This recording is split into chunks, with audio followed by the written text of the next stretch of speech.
ওকে, so hello everyone.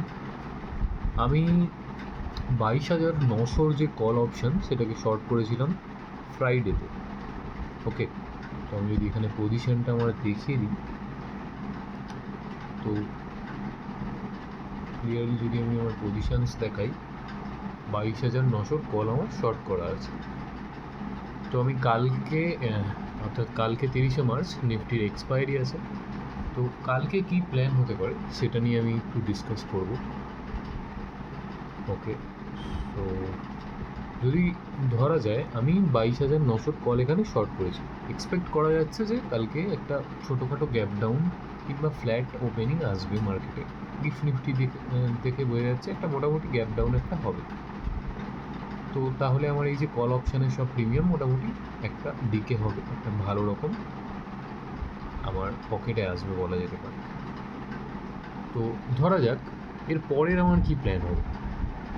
এখানে কালকে যদি একটা গ্যাপ ডাউন হয়, এক্সপেক্ট করছি যে 800-র কাছাকাছি একটা গ্যাপ ডাউন, 800 কিংবা 750-এর লেভেলে যদি একটা গ্যাপ ডাউন মার্কেট কালকে খোলে, এখান থেকে রিকভার হতে পারে। ওকে, তো দুটো প্ল্যান আমি দিয়ে দিচ্ছি।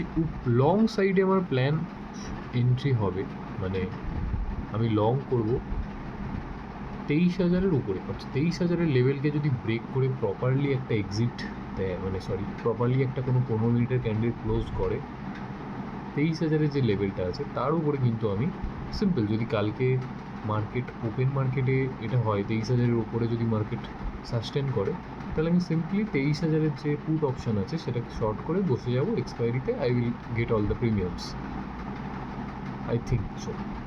তো এটা হচ্ছে আমার আপসাইডের প্ল্যান। আমার যে 22,900 কল যত আছে সেগুলোকে আমি মোটামুটি 22,900, 20, 30 এই রেঞ্জে কিন্তু আমি এক্সিট করব যদি এখানে মার্কেট উপরের দিকে সাস্টেন করে।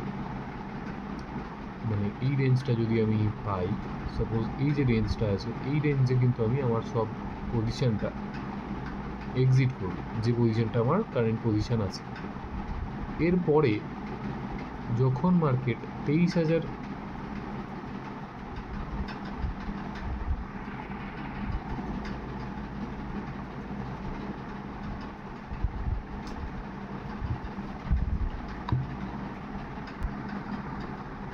তো যেটা আমি ডিসকাস করছিলাম যে যদি মার্কেট এখানে 23,000-এর উপরে সাস্টেন করতে থাকে, তাহলে কিন্তু আমি এখানে 23,000-এর যত পুট অপশান আছে মেবি 2 লট আমি এখানে শর্ট করে দিয়ে বসে যেতে পারি এক্সপায়ারিতে। এটা হলো আমার আপসাইডের প্ল্যান। ডাউন সাইডে অ্যাজ সাচ কোনো প্ল্যান নেই। যদি মার্কেট 23,750-এর লেভেলে, মানে ডাউন সাইডে যদি প্ল্যান হয় 23,750-এর যে লেভেলটা আছে এই লেভেলে এসে মার্কেটকে কিছু ক্রিয়েট করতে হবে। সাপোজ মার্কেট যদি এইখানে কোথাও একটা ওপেন করে এবং এখানে কিছুক্ষণ হোল্ড করে, এবং এই হোল্ড করার পরে যদি একটা ব্রেকডাউন দেয়, তখন কিন্তু আমি মোটামুটি বলতে পারি যে 22,700-র যে কল অপশান আছে সেগুলো শর্ট করে বসে যাবে। তো এই দুটো প্ল্যান আমার আছে কালকের জন্য। দেখা যাক কালকে কোথায় মার্কেট ওপেন হয় 30শে মার্চ 2026।